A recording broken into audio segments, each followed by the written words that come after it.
Quando eu falei, puxando aquela questão de racismo, que eu falei, né, a diferença das vezes como alguns negros falam do racismo e como os judeus falam, que eu falei que eles foram mais escorraçados, tem um motivo espiritual por isso. Eu acredito particularmente na teologia do grande conflito. O que eu chamo de teologia do grande conflito? O bem contra o mal.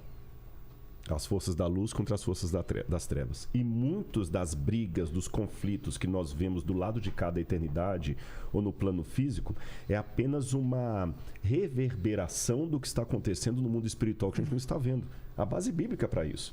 Por exemplo, o profeta Daniel, quando ele estava na Babilônia lá, naquele desespero, o povo vai ser liberto, não vai ser liberto, veio o anjo e falou assim, não, eu fiquei lutando contra o rei da Pérsia, até que veio Miguel e me ajudou.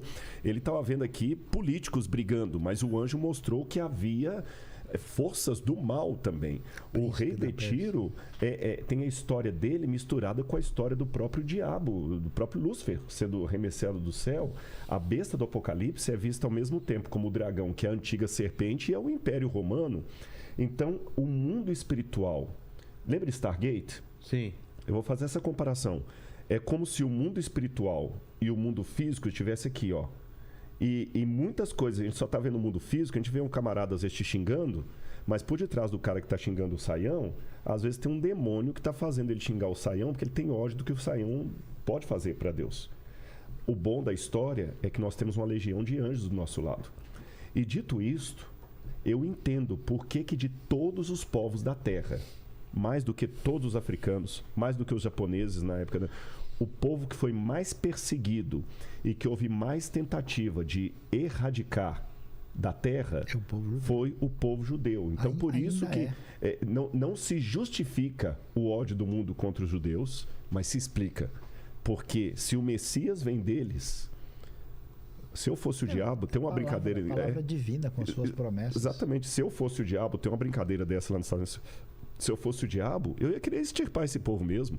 Não só porque o Messias veio deles, mas pelo que eles significam. Não, e não tem lógica. Por exemplo, o americano foi bem sucedido, o alemão se deu bem, o japonês fez isso, todo mundo, parabéns, pô, os caras são trabalhadores, são organizados, fez isso. O judeu se deu bem e roubou alguma coisa, fez alguma coisa errada.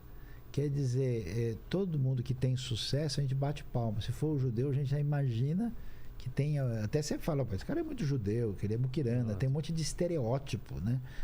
E não tem sentido. E eu tenho experimentado isso na minha vida, né, de ver pessoas assim que não sabem nada. Nunca foram para Israel, nunca encontraram um judeu. E gratuitamente ele diz, eu não sei porquê, eu tenho uma raiva desse pessoal.